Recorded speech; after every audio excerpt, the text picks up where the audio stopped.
রানীচকের বল্লুক সমবায় ভোটের ফলের পর উত্তেজনা। ভোটে জয় পায় তৃণমূল কংগ্রেস, আর তৃণমূলের বিরুদ্ধেই হামলার অভিযোগ। তমলুকের ছবি আপনাদের দেখাচ্ছি। তমলুকের সমবায় ভোটে জিতেছে তৃণমূল কংগ্রেস, আর ঠিক তারপরেই এলাকায় উত্তেজনার পরিস্থিতি। রানীচকের বল্লুক সমবায় ভোটের ফলের পর উত্তেজনার পরিস্থিতি, তৃণমূলের বিরুদ্ধে হামলার অভিযোগ।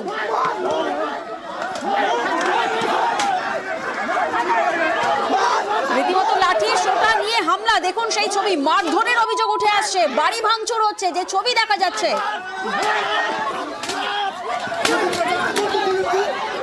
তমলুকের ছবি আপনারা দেখছেন। তমলুকের সমবায় ভোটের ফল বেরিয়েছে, ঠিক সেই ফলের পরেই উত্তেজনার পরিস্থিতি সৃষ্টি হয়। এই ভোটে জয় পায় তৃণমূল কংগ্রেস। রানীচকের বল্লুক সমবায় ভোটের পরে এই ধরনের কার্যত পরিস্থিতি সৃষ্টি হয়েছে।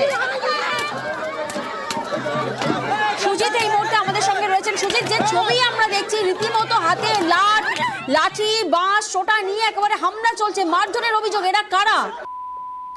দেখো, দুপক্ষের সমর্থক। দুপক্ষ বলতে এখানে কি না, একদিকে রয়েছে শাসক তৃণমূল, অন্যদিকে রয়েছে কিন্তু একরকম রামবাম জোট, তার সাথে আইএসএফ। মূলত আইএসএফ এর কর্মী সমর্থকদের সঙ্গে ভোটের ফলাফল বের হওয়ার পর থেকে কিন্তু এই পরিস্থিতি।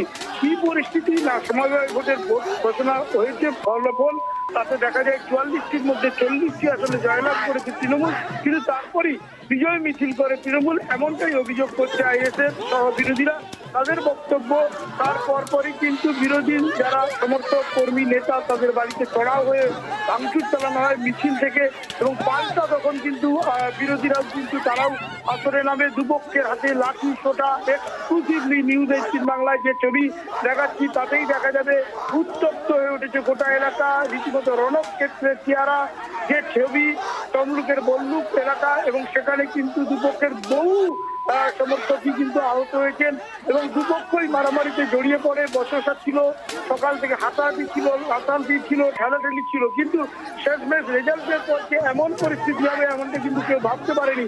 বিজয় মিছিল, এবং সেই মিছিল থেকেই এই পরিবেশ, যেটা হামলা চালানো হয় বলে অভিযোগ করছে বিরোধীরা শাসক দলের বিরুদ্ধে। যদিও শাসক দল জানাচ্ছে সকাল থেকেই উস্কানিমূলক বিভিন্ন আচরণ ছিল বিরোধীদের, এবং এই যে চাপানুতোর, মারামারি, বচসা, ঠেলাঠেলি, সবটাই কিন্তু বললো কোথায় না সমবায় ভোটকে কেন্দ্র করে সাধারণ নির্বাচনকে হার মানিয়ে যে ছবি তাকে ধরা পড়লো, সেখানে কিনা একেবারে রেজাল্টকে ঘিরে দুপক্ষের মধ্যে এই যদি লাঠালাঠির ছবি দেখা যায়, সাধারণ নির্বাচন, লোকসভা ভোট আসছে, কি হতে পারে, সাধারণ মানুষ কিন্তু আতঙ্কিত। এবং গোটা ঘটনার পর পুলিশ ঘটনাস্থলে যায়, গেলে কি হবে, ততক্ষণে দুপক্ষের হাতে একেবারে লাঠি, এবং রীতিমতো বলা যায় রণক্ষেত্রের যে ছবি তা ধরা পড়ে। দুপক্ষই দুপক্ষের যথেচ্ছভাবে মারধর করে, একবারে মাটিতে ফেলেও মারধর চলে।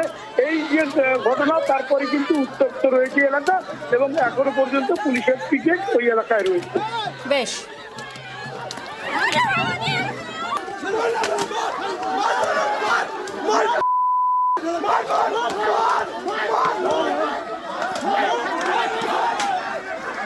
যে ছবি আপনারা দেখছেন, আইএসএফ কর্মীদের বাড়ি ভাঙচুর, মারধরের অভিযোগ, তৃণমূলের বিরুদ্ধে হামলার অভিযোগ। দেখুন সেই ছবি, যে ছবি ভোটে জয় পায় তৃণমূল কংগ্রেস, এবং তারপরে উত্তেজনার পরিস্থিতি সৃষ্টি হয়।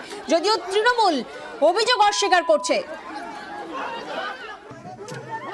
ওরা পঞ্চায়েতে হেরে গেছে, আজকে ওইটা জিতে যাবার ফলে আমাকে সেখানে অকথ্য, মানে সেখানে অমনি ধরে মারছে জানছে। আমি বলছি আমি তোমার কি করছি বলো, তুই আইএসএফের বড় নেতা হয়ে গেছু, তোর কোন বাপ বাঁচাবে? এরা তো পঞ্চায়েতে ক্ষমতায় নেই, পঞ্চায়েতে ক্ষমতায় আসতে পারেনি, তার জন্য আজকে বিনা দোষে আমাকে ধরে মারছে সেখানে।